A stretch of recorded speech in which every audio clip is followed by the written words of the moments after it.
stared into the sun, burned up every wall. Deep down I knew it was nothing but a catch-22. But there was nothing that the poor boy could do.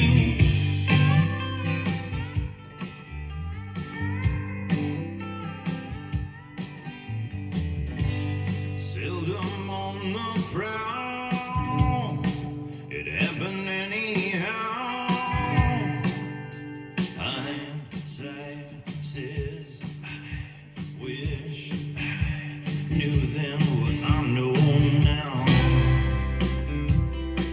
But there was nothing to help that poor boy anyhow. Okay, people, we've got a DBX 3BX here, and I'm a huge fan of these things. And I'll just turn this off for now. It's Jeff White from Eau Claire, Wisconsin, singer-songwriter. I really like his music. Trying to get away without a copyright infringement, but I think they're still going to hit me. Anyway, this is not the way that these really shine. A busted-up iPod is not how this thing really demonstrates its ability. So what this is if you're not familiar, is a three-band dynamic range expander. Kind of a compressor expander at the same time. So it's not really an EQ, although it kind of looks like one. So it basically can decrease the low level of your sound and increase the high level of your sound. So how these really shine is when they're with a dirty old record or kind of a beat up tape.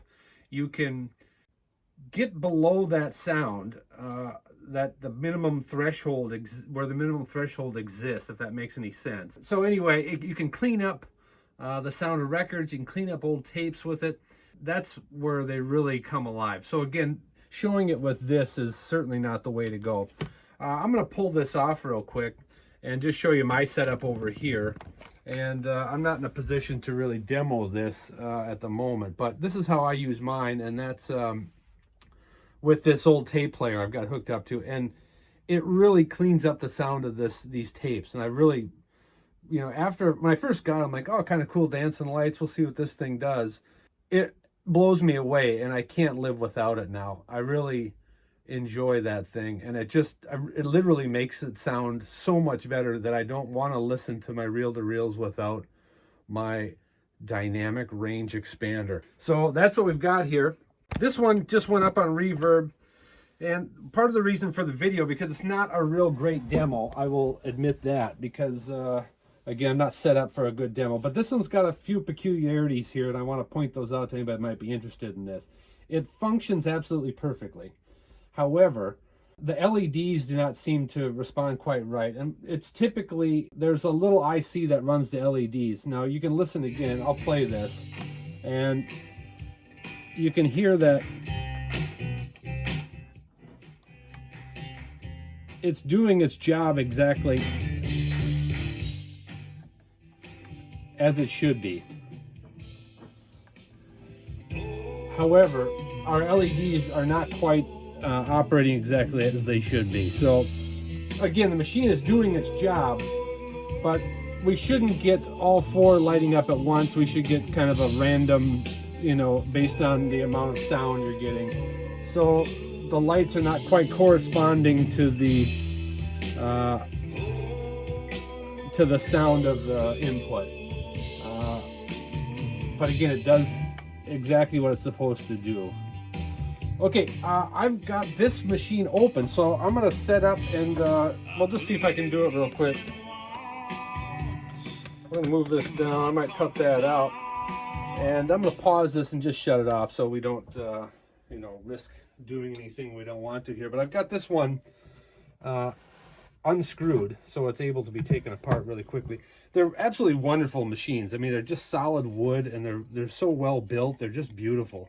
I just put a little bit of lemon oil on these the other day. They probably use another coat.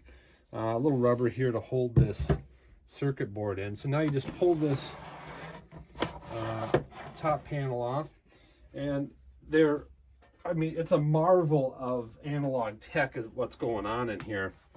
So let's take a look at this circuit board. I mean, it's unbelievable. And here's our LED ICs right here.